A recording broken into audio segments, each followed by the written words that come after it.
সম্মানিত মুসল্লিবৃন্দ,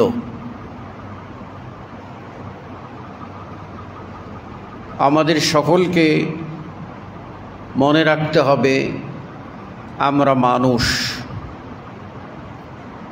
মানুষ আল্লাহর সৃষ্টি সমূহের একটি, কিন্তু মানুষের ভিতরে মনুষ্যত্বের যে গুণ ও বৈশিষ্ট্য এগুলি যখন বিরাজ করে পাওয়া যায় তখন একজন মানুষ আকরামুল খালক, সৃষ্টির সবচেয়ে সম্মানী হিসাবে বিভূষিত হয়। যখন মানুষ তার মনুষ্যত্বকে হারিয়ে ফেলে, তার জ্ঞান বিবেক বুদ্ধি এটাকে নষ্ট করে দেয়, পশুত্বের স্বভাব লালন করে হিংস্র দানব ও হায়নার মতো হয়ে যায়,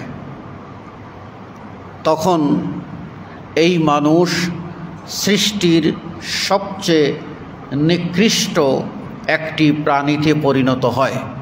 বরং আল্লাহ রব্বুল আলামিন এদেরকে বলছেন বালহুম আযাল, এরা চতুষ্পদ জন্তুর চেয়েও আরও খারাপ।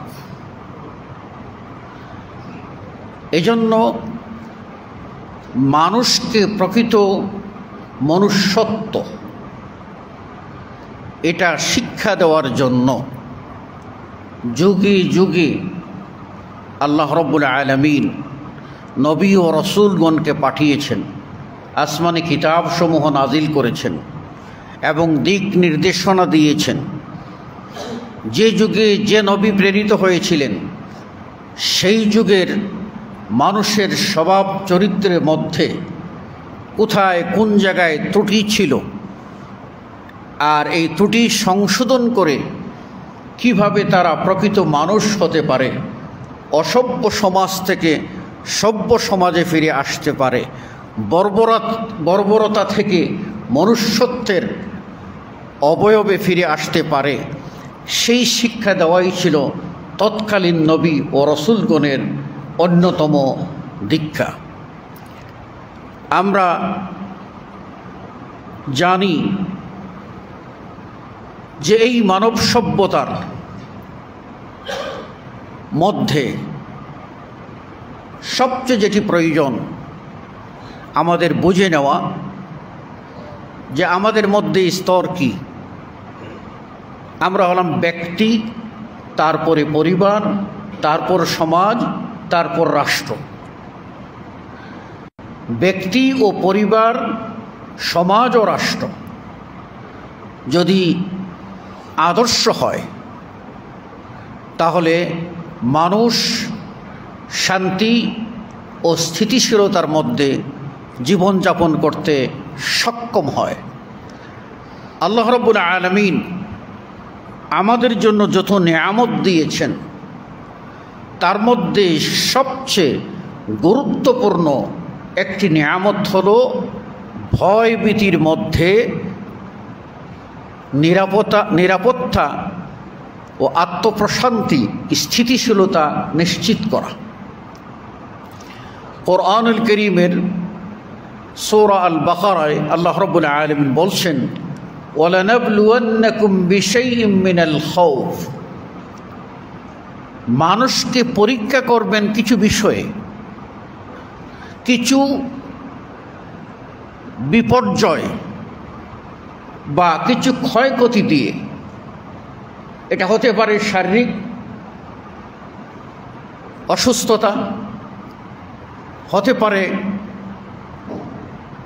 আর্থিক অসঙ্গতি, হতে পারে সামাজিক বালা ও মুসিবত। কিন্তু এসবের মধ্যে সবচেয়ে বেশি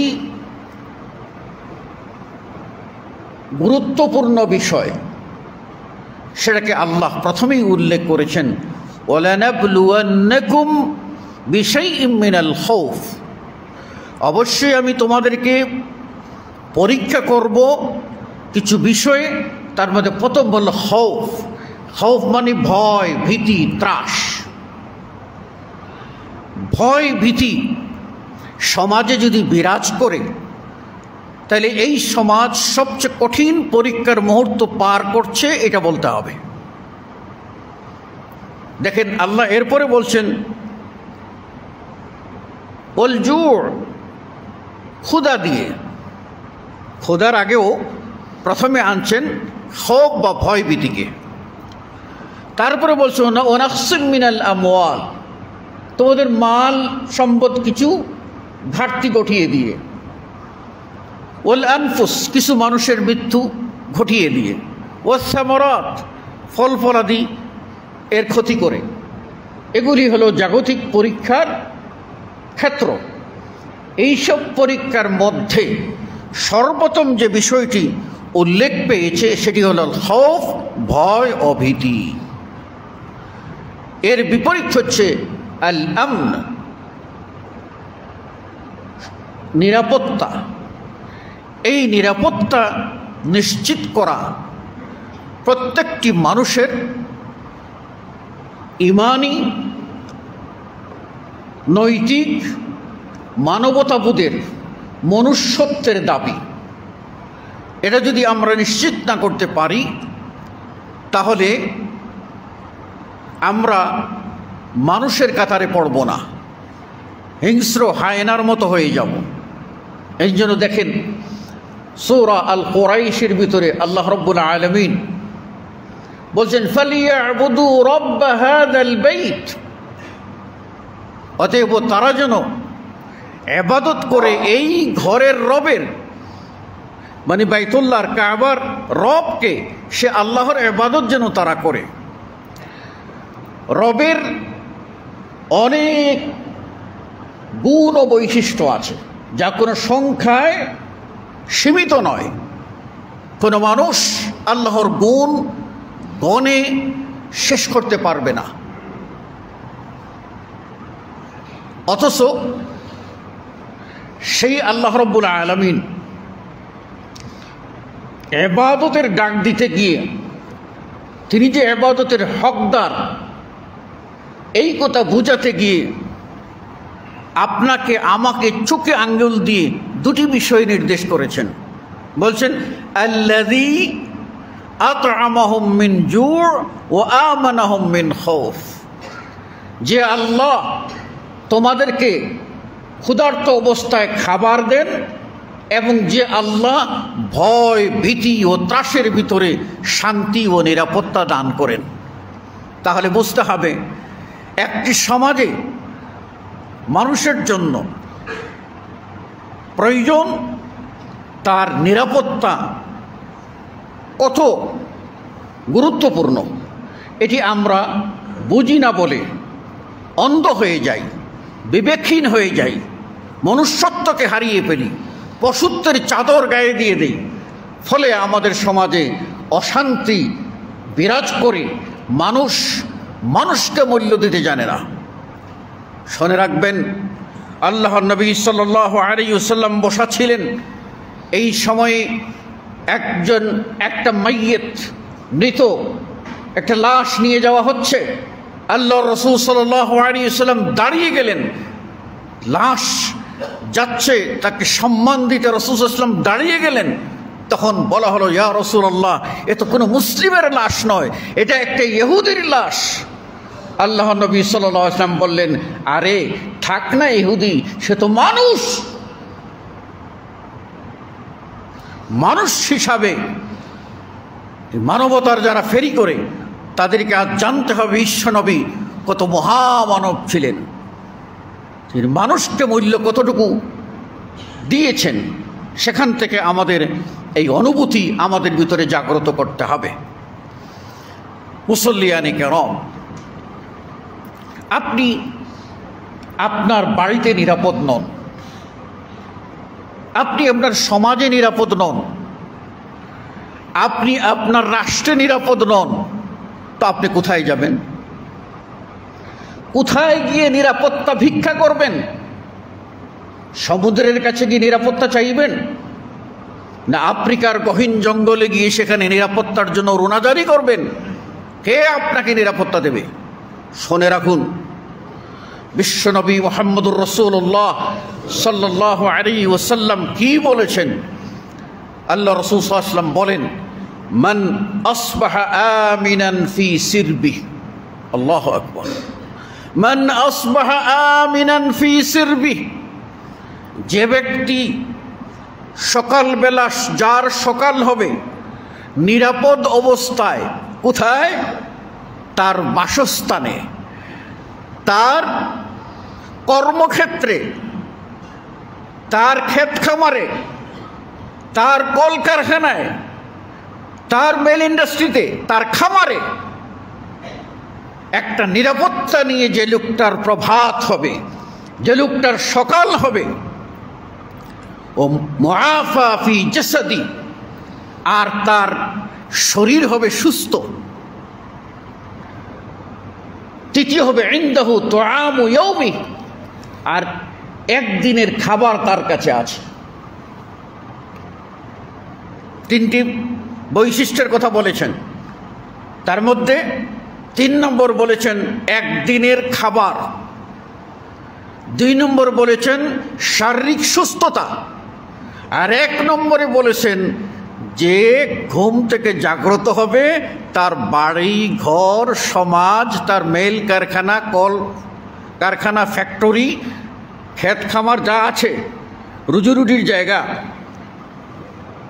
ছাগল পাল করে, ছাগলের পাল লালন করে খায়, সে খামারে সে নিরাপদ, উটের খামারে সে নিরাপদ, গরুর খামারে সে নিরাপদ, কৃষি করে কৃষিকাজে সে নিরাপদ, ব্যবসা বাণিজ্য করে সেখানে সে নিরাপদ।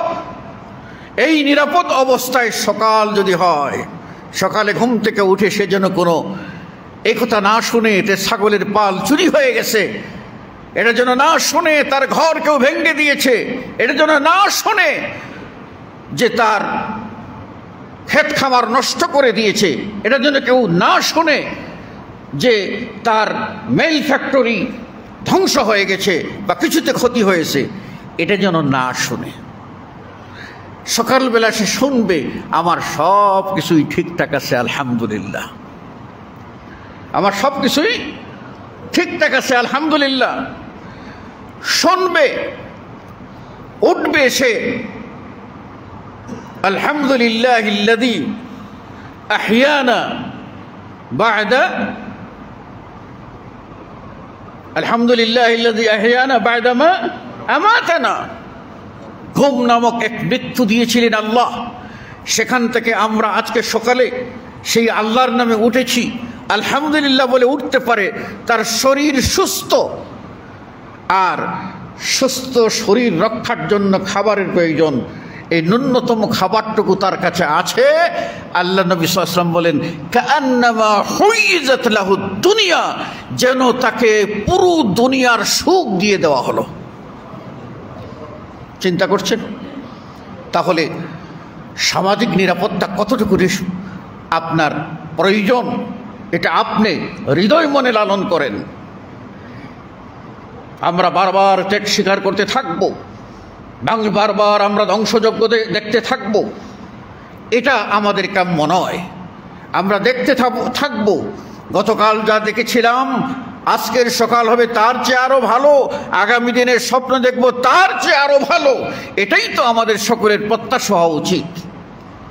এটা হয় না বলে আমরা মনুষ্যত্বের মুকুট পরে মানুষ নামের সম্রাট হতে পারি না, বরং পশুত্বের শৃঙ্খলে আবদ্ধ হয়ে আমরা হায়নার দলে পরিণত হই।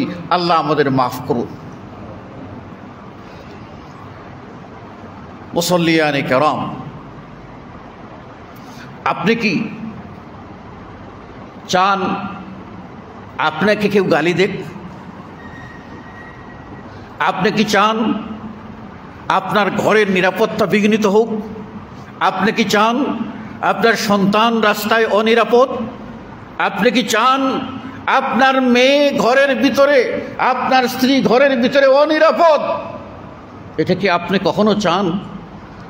আপনি চাইবেন না। তাহলে আমি আরেকজনের মায়ের কোল খালি করব, এটাও আমার কাম্য হতে পারে না। আরেকজনের ইজ্জত হানি করব, এটাও আমার কামনা হতে পারে না। আরেকজনের মা বোনের ইজ্জত লুণ্ঠন করব, এটাও কামনা হতে পারে না। আরেকজনের সন্তান নিরাপদে স্কুল, কলেজ, মাদ্রাসা, ইউনিভার্সিটি যেতে পারবে না, এটাও কাম্য হতে পারে না। সুতরাং সে নিরাপত্তা নিশ্চিত করার জন্য আমাদের যে ব্যক্তিগত দায়িত্ব, আমাদের যে পারিবারিক দায়িত্ব, আমাদের যে সামাজিক দায়িত্ব, আমাদের যে রাষ্ট্রিক দায়িত্ব, সে দায়িত্বে আমাদেরকে সজাগ থাকতে হবে। আমাদের কয়েকটি কথা মনে রাখতে হবে। আমার পরিবার আমি চাই সুন্দর, অনুরূপভাবে আমি চাই আমার পাশে আরেকটা পরিবার আছে, সে পরিবারটাও সুন্দর থাক। আমার পরিবার আমি নিরাপদ চাই, আমার চাওয়া উচিত আমার পাশের পরিবারটাও নিরাপদ, চাহে সে মুসলিম পরিবার হোক আর চাহে সে কাফের পরিবার হোক। আপনারা কি জানেন, প্রতিবেশী মুসলিম হলে আপনার কাছে দ্বিগুণ অধিকার রাখে। একটা হলো প্রতিবেশী হিসাবে তার অধিকার, আরেকটা হলো আপনার মুসলিম ভাই হিসাবে তার অধিকার। আরেকজন যদি কাফের হয়, সে আপনার কাছে একটি অধিকার পায়, সেটা হলো প্রতিবেশী হিসাবে নিরাপত্তার নিশ্চয়তা। এই অধিকার তার আছে। এজন্য ইসলাম সবচেয়ে বেশি গুরুত্ব দিয়েছে প্রতিবেশীর হক নিশ্চিত করা, প্রতিবেশীর নিরাপত্তা নিশ্চিত করা। এজন্য আমরা দেখি বুখারী ও মুসলিমের হাদিস, আবু হুরায়রা রাদিয়াল্লাহু তাআলা আনহু বর্ণনা করেন, রাসূলুল্লাহ সাল্লাল্লাহু আলাইহি ওয়াসাল্লাম বলেছেন, লা ইয়াদখুলুল জান্নাহ মান লা ইয়ামানু জারাহু বাওয়াইকাহ। ওই ব্যক্তি জান্নাতে যাবে না, ওই ব্যক্তি জান্নাতে যাবে না, ওই ব্যক্তি জান্নাতে যাবে না যার প্রতিবেশী তার জুলুম থেকে, নির্যাতন থেকে, নিষ্পেষণ থেকে, খুন, গুম, ত্রাস এগুলি থেকে নিরাপদ থাকতে পারে না। সেই ব্যক্তি যতই সাধুতার ভান করুক, সে প্রকৃত সাধু নয়, সে অমানুষ। আল্লাহ নবী সাল্লাল্লাহু আলাইহি ওয়াসাল্লাম এটা নিশ্চিত করেছেন যে আমাদের প্রতিবেশী হক আমাদেরকে আদায় করতে হবে। অপর হাদিসে এসেছে, আল্লাহ রাসূল সাল্লাল্লাহু আলাইহি ওয়াসাল্লামের কাছে এসে একজন নালিশ করলেন, ইয়া রাসূলুল্লাহ, আমার প্রতিবেশী আমাকে খুব কষ্ট দেয়। আল্লাহ নবী তাকে সবর করতে বললেন, আবার নালিশ দিল, সবর করতে বললেন, আবার নালিশ দিল। এবার রাসূল সাল্লাল্লাহু আলাইহি ওয়াসাল্লাম বললেন, শোনো, প্রতিবেশীর কাছে যেহেতু তুমি নিরাপদ নও, তাহলে একটা কাজ করো, তুমি তোমার হাড়ি পাতিল যা আছে, তোমার যে খেতাবালির যা আছে, এইটা নিয়া, চাটাই ফাটাই নিয়া তুমি একেবারে ওই রাস্তার উপরে যাও। বাড়িতে যখন ঠাই নাই, যাও রাস্তায়। আল্লাহ নবীর কথা মতো লোকটা রাস্তায় গিয়ে পাশে দাঁড়িয়ে থাকলো সব কিছু নিয়ে। এখন যে যায় পাশ দিয়ে এই অবস্থা দেখে থমকে দাঁড়ায়। আল্লাহ নবীর বিজ্ঞান দেখেছেন, সংশোধন করা যাচ্ছে না। ওই প্রতিবেশীকে শিক্ষা দিলেন, তুমি তোমার যা কিছু আছে সব কিছু নিয়ে রাস্তায় নেমে যাও। রাস্তায় যখন নেমে আসলো, যে রাস্তা দিয়ে যায় সেই থমকে দাঁড়ায় আর বলে, ভাই আপনার এই দশা কেন, কি হয়েছে? আপনি কেন সব কিছু নিয়ে রাস্তায়? বলে, ভাই আমার বাড়িতে নাই ঠাই, আমার প্রতিবেশীর যন্ত্রণা আমি সহ্য করতে পারি না। বলে, তাই নাকি? আল্লাহ তার প্রতি লানত করুক। ওই প্রতিবেশীর প্রতি আল্লাহর লানত যে আপনাকে আরামে থাকতে দেয় না। এই লোক চলে গেল, আরেকজন আসে, রাস্তায় থমকে দাঁড়ায়, একই কথা বলে। আরেকজন আসে, একই কথা বলে। তখন ওই যে প্রতিবেশী নির্যাতন করত, সে দৌড়ে গেল, গিয়ে বলল, ভাই যা কিছু হয়েছে হাড়ি পাতিল সহ বাড়িতে চলো, তুমি আর নিরাপত্তাহীনতায় ভোগ করবে না, আর নিরাপত্তাহীনতায় তোমার দিন কাটবে না। তোমার নিরাপত্তার নিশ্চয়তা আমি দিচ্ছি, গ্যারান্টি দিচ্ছি। আসো, বাড়িতে আসো, আমি আর লানতের পাত্র হতে চাই না। আমি যদি মানুষের নিরাপত্তা নিয়ে ছিনিমিনি খেলি, তাহলে মনে রাখতে হবে সমাজের লায়নত, সমাজের অভিশাপ, ফেরেশতা মণ্ডলীর লায়নত, অভিশাপ আপনার কপালে থাকবে থাকবে থাকবে, ফিরাতে কেউ পারবে না। আল্লাহ নবী সাল্লাল্লাহু আলাইহি ওয়াসাল্লাম সুন্দর উদাহরণ দিয়ে দিয়েছেন। প্রতিবেশী, তার নিরাপত্তা নিশ্চিত করতে হবে। আপনি কি সমাজে শান্তি স্থিতিশীলতা চান? তাহলে আপনাকে দ্বিতীয় যে কাজটি করতে হবে সেটা হলো আপনার জবানকে কন্ট্রোল করতে হবে। আপনার জবানকে কন্ট্রোল করতে হবে। এই জবান দিয়ে কাউকে কটু বাক্য বলবেন না, এই জবান দিয়ে কাউকে গালি দেবেন না, আঘাত দেবেন না। আল্লাহ নবী সাল্লাল্লাহু আলাইহি ওয়াসাল্লাম সাহাবীকে উপদেশ দিয়ে বলছেন, তোমার জিহ্বাটাকে কন্ট্রোল করো। তখন সাহাবী বলেন, ইয়া রাসূলুল্লাহ, এই জিহ্বার কথা অর্থাৎ মুখের কথা এগুলিও হিসাব করা হবে? আল্লাহ নবী বলেন, শুনে রাখো, মানুষ জাহান্নামে যাবে কি জন্য? তার এই মুখের কথার জন্য। মুখের কথার জন্য জাহান্নামে যাবে। এই জন্য আরবিতে একটা প্রবাদ আছে, জারহুল কালাম আশাদ্দু মিন জারহিস সিহাম। কথার আঘাত তীরের আঘাতের চেয়েও বেশি। গ্রাম দেশে প্রবাদ আছে, আম কাঁঠাল 2 মাস, কথা থাকে 12 মাস। সৃজনের ভালোবাসা, সৃজনের প্রীতি, সৃজনের মহাব্বত, সৃজনের শ্রদ্ধা, সব সৃজনটা হারিয়ে গেলে শেষ। মৌসুম শেষের সাথে সাথে এটা বিদায় হয়ে যায়। যেটা পিওর, খাঁটি, স্বচ্ছ, নিরেট মনের ভালোবাসা, এটা মরণ পর্যন্ত থাকে, মরণের পর পর্যন্ত থাকে। আপনি আজকে কাউকে কটাক্ষ করেছেন, এই কটাক্ষটা আর যাই হোক তার হৃদয়ের ভিতরে যে তীরের আঘাত পড়েছে, এটা আপনি ডিলিট করতে পারবেন না, মুছতে পারবেন না। 100 বছর হায়াত পেলেও শেষ মুহূর্তে বলবে, ও আমাকে জ্বালাইছিল কথা দিয়ে, ও আমাকে জ্বালাইছিল কথা দিয়ে, আমি ভুলতে পারি না। ওই লোক এমন কথা বলবে আমি ভাবতে পারি না। এটাই হচ্ছে আপনার হওয়া উচিত, যে আপনার জবানকে আপনি কন্ট্রোল করবেন, আপনার হাতকে আপনি কন্ট্রোল করবেন। আপনার হাত যেন কোন নিরীহ মানুষের উপরে, সাধারণ মানুষের উপরে আপনার হাত যেন না চলে। আপনি যদি শাসক হন, সমাজপতি হন, রাষ্ট্রনায়ক হন, আপনার হাত ইনসাফের হাত হবে, ন্যায়ের হাত হবে, জালিমকে রুখে দেওয়ার হাত হবে। আপনার হাত কখনো মজলুমের উপরে পড়বে না।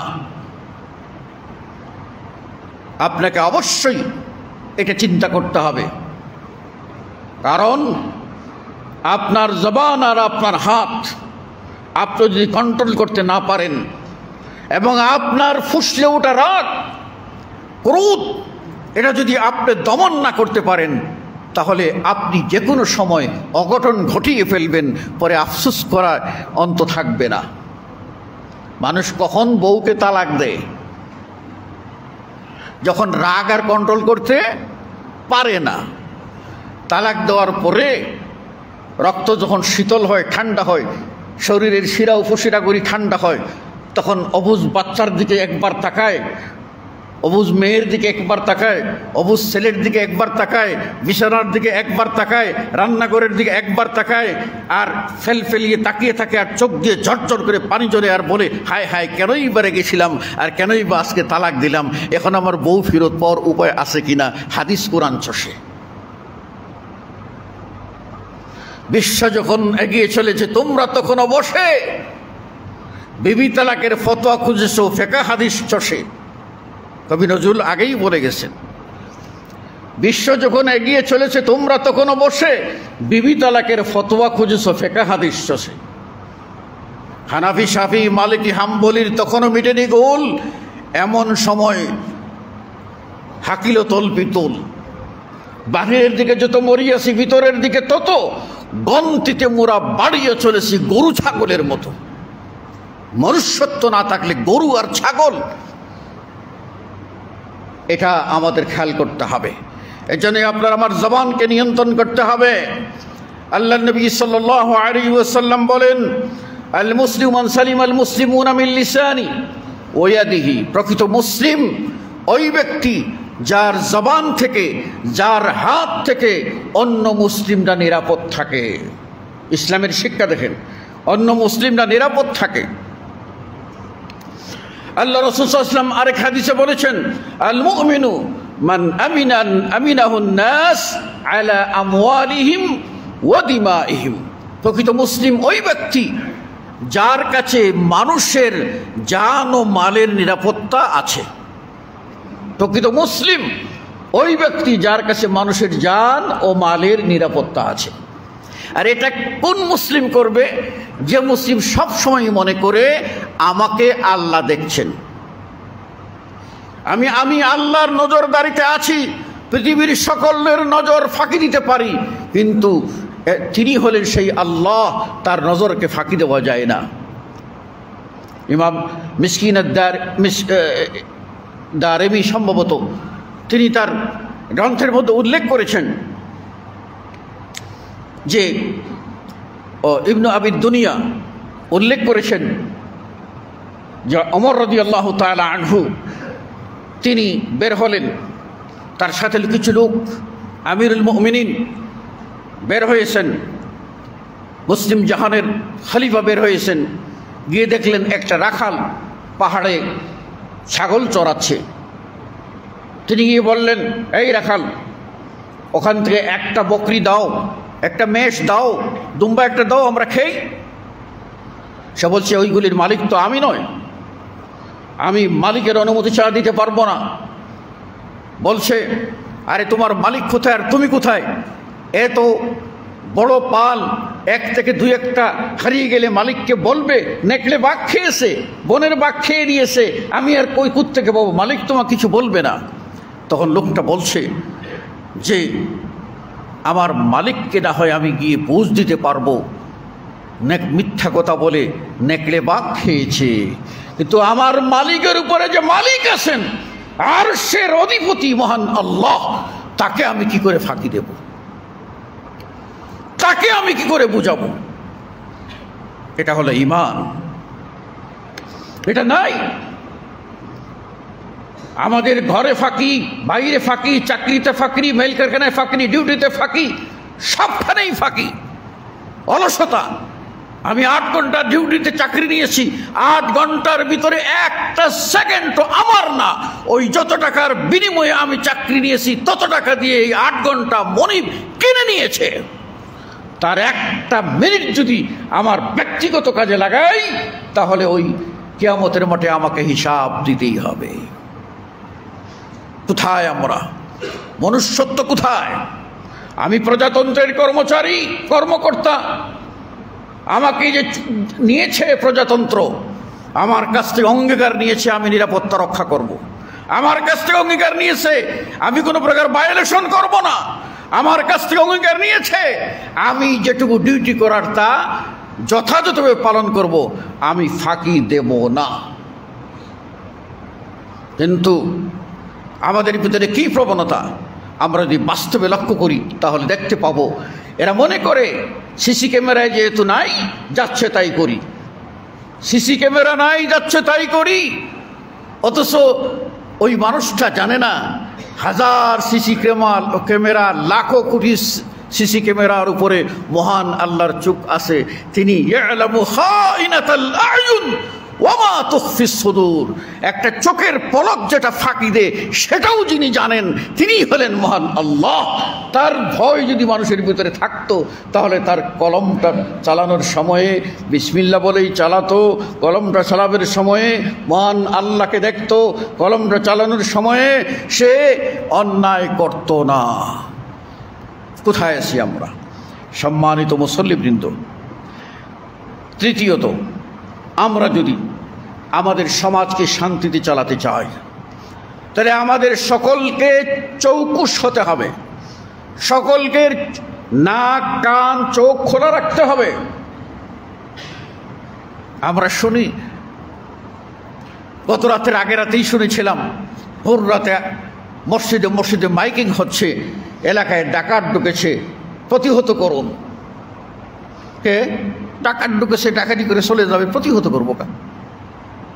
তার মানে সমাজের সবাই যখন নাক কান খোলা রাখবে ওই সমাজে ডাকাত ঢুকতে পারবে না, ঢুকলেও তাকে লেজ গুটিয়ে পালাতে হবে। এটাই হলো আসল কথা। সমাজে দুষ্ট মানুষ কয়জন? সমাজে দুষ্ট মানুষ হাতে গোনা, আর ভদ্র মানুষের সংখ্যা বেশি, নিরীহ মানুষের সংখ্যা বেশি। আল্লাহ নবী সাল্লাল্লাহু আলাইহি ওয়াসাল্লাম উদাহরণ দিয়েছিলেন। আল্লাহ নবীর উদাহরণগুলি ভালো করে বুঝুন। বলছিলেন, তোমরা একটা সাফিনা জাহাজে যাচ্ছ, জাহাজের উপর তলায় নিরাপদ বিশুদ্ধ পানি টাঙ্কিতে পানি আছে, নিচতলায় মানুষ, দোতলায় মানুষ। নিচতলার মানুষকেও পানি নিতে হবে উপর থেকে। এখন পানি আনতে যাচ্ছে, আর উপরতলার মানুষেরা যদি বলে বারবার বিরক্ত করছো কেন? এখন বিরক্ত হয়ে সে লোকটা পানির জন্য ত্রাহি করছে, উপরে পানি দিচ্ছে না, উপরে যারা বসে আছে পানি দিচ্ছে না। এবার লোকটা চিন্তা করলো, আরে এত চিন্তা করার দরকার কি, উপরে পানি, আর উঠতে গেলে এরা সবাই আমাকে বাধা দেয়, আর এই যে নৌকার এই জাহাজের নিচেই তো অঢেল পানি। সে একটা কুঠার নিয়ে বলল যে আর পানির জন্য উপরে যাব না, এইটা দিয়ে কূপ দিয়ে কাঠটা ফাইরা এর নিচ থেকে পানি বের করে ফেলবো। তখন কি করবে? উপরওয়ালারা যদি বলে যে আমরা তো উপরে আছি, পানি নিচে না উঠবে, নিচে পানি উঠবে, আমাগো কি হইব? কিচ্ছু হইব না। বরং দেখবেন নিচে যারা আছে এরা মনে করবে আমরা জানালার কাছাকাছি লাফ দিয়ে সাঁতার কাটতে পারবো। উপরে যেগুলি আছে সেগুলি আগে দৌড়ে নামবে, ভাই তোর হাতে ধরি পায়ে ধরি, তোর কোরালটা দে, পানি যত ট্যাঙ্কি চাক যা উপর থেকে পানি নিয়ে। ওই জালিম একজনই কুঠার নেই হাতে সমাজকে অশান্তি দেওয়ার জন্য, চাপাতি নেই একজন, রাইফেল তুলে নেয় একজন। ওই একজন মানুষকে সমাজের সম্মিলিত প্রচেষ্টায় যদি তার হাতকে একেবারে ঝাপটে ধরা যায় এবং তার হাত থেকে অস্ত্রটা কেড়ে নেওয়া যায়, পুরা সমাজ নিরাপদ, পুরা সমাজ বাঁচবে। না হলে সমুদ্রে সবাই ডুবে মরতে হবে। এজন্যই সবচেয়ে বেশি গুরুত্বপূর্ণ বিষয় হলো আমাদেরকে সমাজে যেন চোর ডাকাত, আমরা কিসের ভয় করি? আমরা ভয় যা করি তা যেন সমাজে না ঢুকে, সেজন্য সকলকে পাহারাদার হয়ে যেতে হবে। আর কিসের? আমর বিল মারুফ ওয়া নাহি আনিল মুনকারের কাজ করতে হবে। ভালো কাজ সমাজে চালু করতে হবে, মন্দ কাজগুলিকে রুখে দিতে হবে, থামিয়ে দিতে হবে।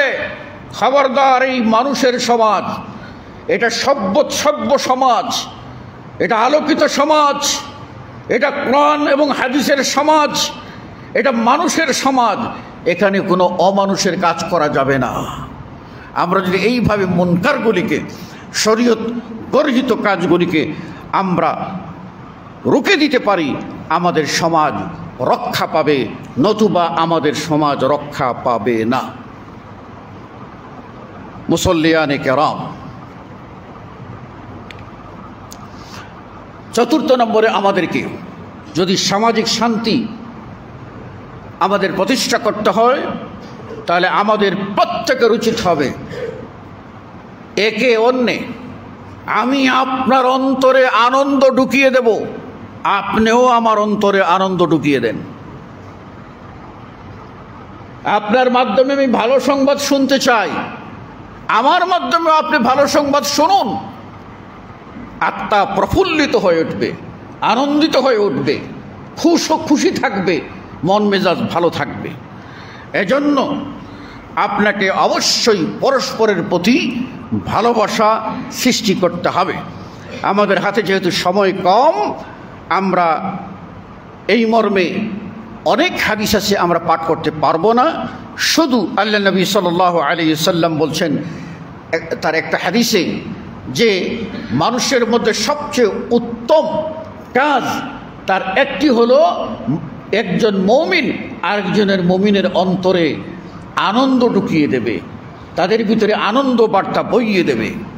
অপর হাদিসে রাসূল সাল্লাল্লাহু আলাইহি সাল্লাম বলছেন, তাহাদু, তোমরা একে অপরকে হাদিয়া আদান প্রদান করো।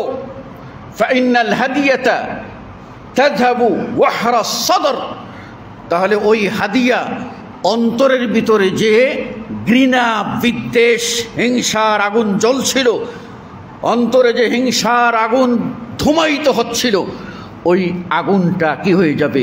নিভে যাবে। পরস্পরের মধ্যে ভালোবাসা সৃষ্টি করো। আল্লাহ নবী সাল্লাল্লাহু আলাইহি ওয়াসাল্লাম আরও বলেছেন, ওয়ালা তাহকিরান্না জারাতান লিজারতিহা ওয়ালাউ বিশিক্কি ফুরসানি শাত।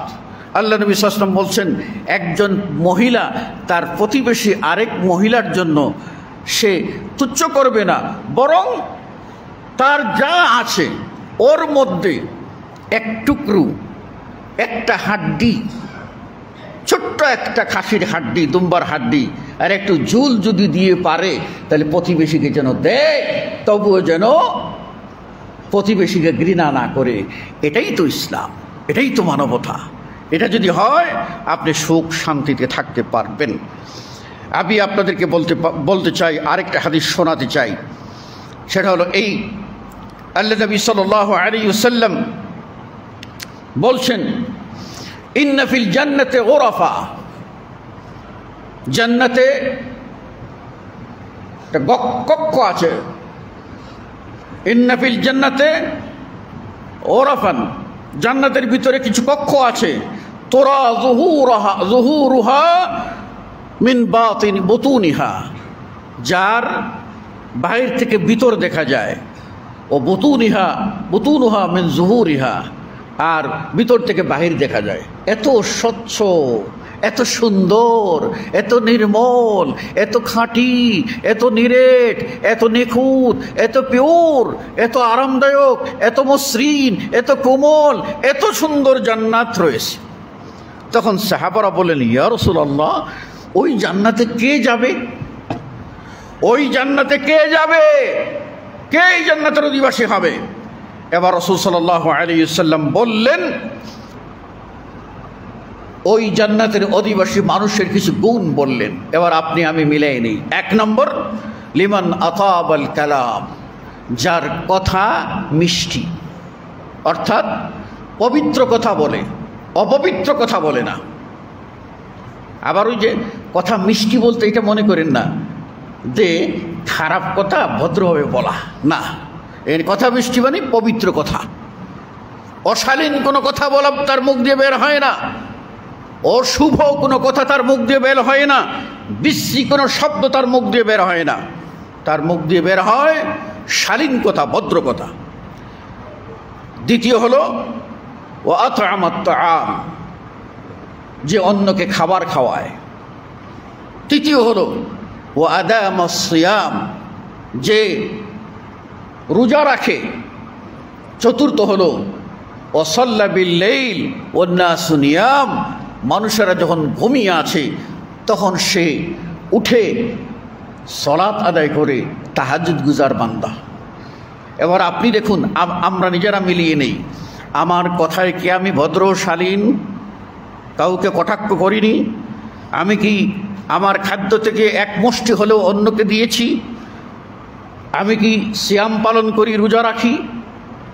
আমি কি রাত্রিতে উঠে কপালটা মাটিতে ঠেকিয়ে বলি সুবহান রব্বিয়াল আ'লা ওয়া বিহামদি? একবার বলতে পারি? যদি পারি তাহলেই আমি মানুষ হব, নতুবা নয়। অতএব সংক্ষিপ্ত পরিসরে যে কথা বললাম, এগুলি থেকে আমরা শিক্ষা গ্রহণ করে আদর্শ সমাজ গঠনে, আদর্শ রাষ্ট্র গঠনে আমরা সবাই এগিয়ে আসি। মনে রাখবেন, আপনি আমি চিরদিন দুনিয়ায় থাকব না, চিরদিন দুনিয়ায় থাকব না। আপনার আমার স্মৃতিগুলি মানুষের সামনে ভাসবে, আমার কর্মগুলি মানুষের সামনে ভাসবে, আমার আচরণগুলি মানুষের সামনে ভাসবে। অতএব ভালো হই, ভালো পথে চলি, সভ্যতার বিকাশ ঘটাই। আল্লাহ রাব্বুল আলামিন আমাদের সকলকে তৌফিক দান করুন, আমিন। আকুলু কওলি হাযা আস্তাগফিরুল্লাহ লি ওয়া লাকুম ওয়া লিসাইরিল মুসলিমিন। বারাকাল্লাহু লানা ওয়া লাকুম ফিল কুরআনিল আযীম ওয়া নাফা'নি ওয়া ইয়্যাকুম বিল আয়াতি ওয়া যিকরিল হাকীম। ইন্নাহু তাআলা জাওয়াদুন কারীমুন মালিকুম রাউফুর রহিম। ফাস্তাগফিরুহু মিন কুল্লি যামবিন ইন্নাহু হুয়াল গফুরুর রহিম।